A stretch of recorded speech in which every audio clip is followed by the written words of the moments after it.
ફાગણ માસની કૃષ્ણ પક્ષની 11 પાપમોચની એકાદશી. પાપમોચની એકાદશીને સૌને જય શ્રી કૃષ્ણ.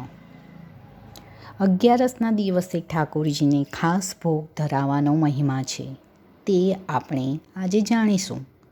હિન્દુ ધર્મમાં 11ના દિવસના ઉપવાસનું ખાસ મહત્ત્વ પ્રતિપાદિત થયેલ છે.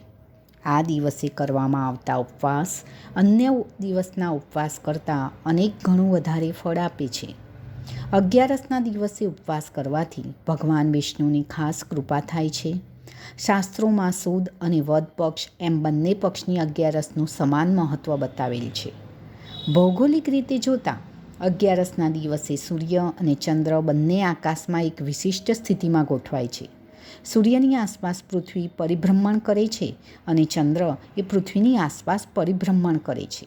આ પરિભ્રમણના કારણે દિવસ અને રાત થાય છે અને સમુદ્ર અને પૃથ્વી તેમજ બધા જ સજીવો પર તેમના તરંગોની અસર થાય છે. આપણા શરીર પણ પંચમહાભૂતના બનેલા છે, જેમાં શરીરમાં પાણીનું પ્રમાણ સૌથી વધારે રહેલું છે.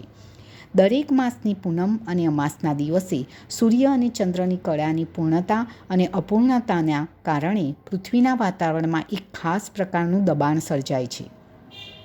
આ દબાણને કારણે સમુદ્રમાં ભરતી અને ઓટ આવે છે. એ જ રીતે આપણા શરીરમાં રહેલા પાણીના પ્રમાણ ઉપર પણ તે દબાણ અસર કરે છે. આપણે લીધેલા આહારનું રસ, રક્ત આદિ ધાતુઓમાં પરિવર્તન થઈ સંપૂર્ણ પાચન થવામાં 5 દિવસ લાગે છે.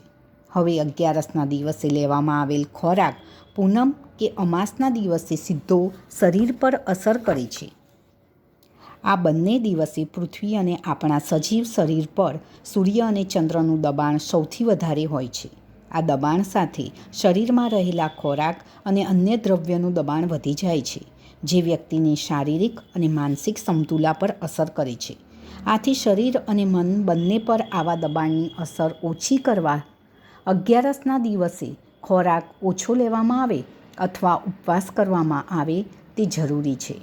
આપણા શાસ્ત્રોમાં આ 11ના ઉપવાસને પાપ પુણ્ય સાથે જોડી દેવામાં આવેલ છે અને 11ના દિવસે પાપનો નિવાસ દરેક પ્રકારના અનાજ કઠોળમાં રહેશે એમ દર્શાવી અનાજ ન ખાવું અથવા અનાજ કઠોળ વગેરે પચવામાં ભારે વસ્તુથી દૂર રહેવું એમ સમજાવવામાં આવેલ છે. આ ઉપરાંત ઉપવાસ ન કરી શકાય તો આસાનીથી પાચન થઈ શકે તેવા પદાર્થો, ફળો વગેરે લેવાની છૂટ આપવામાં આવેલ છે. પુષ્ટિ સંપ્રદાયમાં દરેક 11ના દિવસે ઠાકોરજીને ખાસ દ્રવ્યનો ભોગ ધરવામાં આવે છે. ફાગણ માસની કૃષ્ણ પક્ષની 11ને પાપમોચની એકાદશી તરીકે ઓળખવામાં આવે છે. આ દિવસે ચારોળી ભગવાનને ધરાવે છે. ચારોળી એ મધુર, વૃષ્ય, સ્નિગ્ધ, શીતળ, પચવામાં દુર્જર, હૃદયને હિતકારી, બળ કરનારી અને પ્રિય કરનારી છે. તે શુક્રને વધારનારી છે. ચારોળી એ વાત અને પિત્તનો નાશ કરનારી છે. ફાગણ માસનો કૃષ્ણ પક્ષ એ વસંત ઋતુનો કાળ છે. આ કાળમાં કફનો વિશેષ પ્રકોપ થાય છે. ચારોળી એ પ્રભાવથી કફનો નાશ કરનારી અને શીતપિત્ત, કંડુ, તાવ, તરસ, ક્ષય વગેરે રોગમાં ખૂબ લાભકારી છે.